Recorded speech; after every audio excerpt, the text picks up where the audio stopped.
dia manolotra ny arabo antsika rehetra ny tokantrano indray amin'izao sabotsy alina izao. Ny météo no hitanao amin'ny fahitalavitra raha mijery fahitalavitra anao amin'izao fotoana izao. Raha ny mandrafitra ny toetrantsika dia hitantsika amin'ny sary izao ity misy an'ity andian-drahona ity izay misinda miatsinanana ka somary ho tapaka izany izy io dia ny tapany hiakatra kely amin'iny faritra motsiraka atsinanana iny ka hiteraka orana amin'iny faritra iny. Momba ny rivotra moa dia somary mafimafy indray fitsokon'ny rivotra aty amin'ny faritry Menabe Atsimo Andrefana ary amin'iny faritra Androy iny. Fa alao rô jerentsika amin'ny tsipirimy mety toetrandro rapitso. Raha ny rapitso maraina zany dia hitantsika amin'ny sary zao fa isy orana tandrifon-drahona aty amin'ny faritry Nosy sy Ambanja iny. Toraka izany koa aty amin'ny faritra Atsimo Atsinanana Vatovavy Atsinanana iny. Faritra sisa moa dia ho maina fa somary andrahona zany raha amin'ny ty faritra Avaratra Andrefan'ny Nosy aty. Raha ny tolakandro indray dia toy izao ny vinavina ny toetrandro.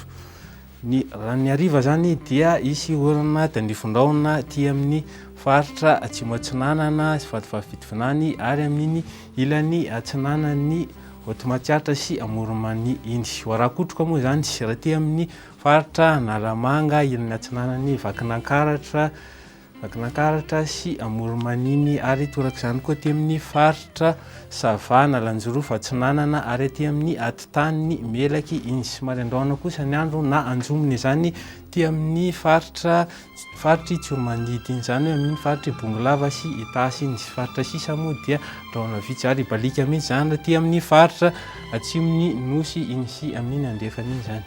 Raha ny maripana vinavina rapitso indray dia nahitana fidinana zany raha aty amin'ny afovoantany izay tafidina 10, 11, 17 raha ny aty afovoantany. Amorontsiraka moa dia hitantsika amin'izao fa 9 taolagnaro fa eo amin'ny 20 ka hatramin'ny 420 zany ny morontsiraka gasikara.